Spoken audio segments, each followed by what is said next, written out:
이번 시간에는 자크라캉의 정신분석 시리즈, 그 중에서도 소타자로서의 어머니와 대타자의 역할을 수행하는 어머니 이마고에 대해 이야기해 보겠습니다.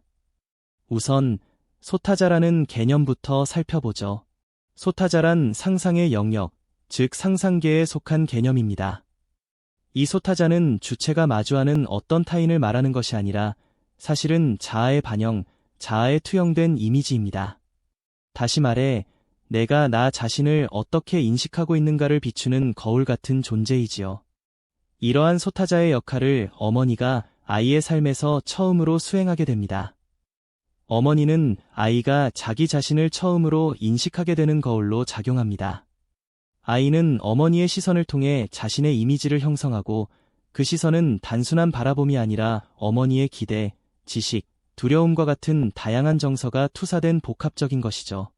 어머니는 아이에게 전능한 존재처럼 느껴질 수 있습니다.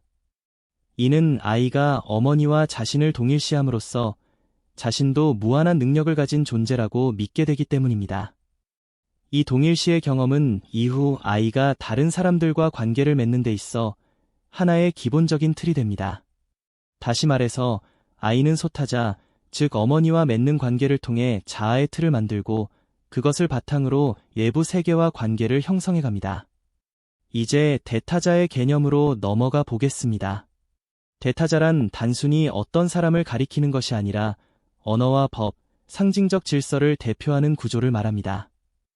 이것은 상상적인 반영이 아니라 현실 세계의 규범과 질서를 포함하는 구조적 체계입니다.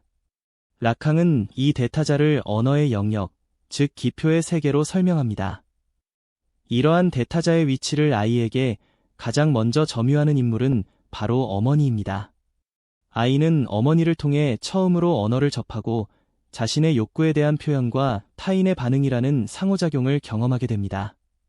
어머니는 단순히 아이의 욕구를 채워주는 존재가 아니라 그 욕구를 상징적인 방식으로 인식하게 도와주는 첫 번째 문지기이기도 합니다.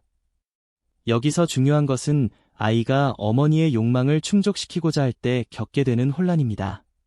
아이는 어머니의 결핍을 채우기 위해 어머니의 남근이 되려고 합니다. 그러나 어머니의 욕망은 복잡하며 완전히 충족될 수 없습니다.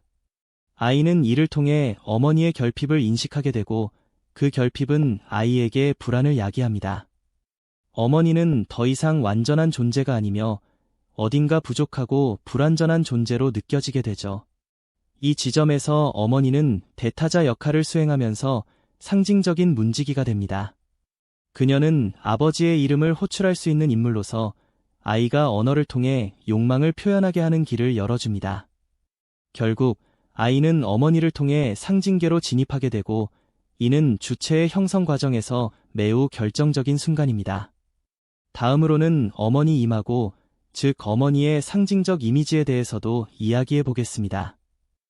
어머니 이마고는 단순한 개인의 어머니라기보다는 이상화된 상징적 표상으로 이해해야 합니다. 이마고는 아이가 언어, 욕망, 법을 이해하는 데 있어 중요한 역할을 합니다.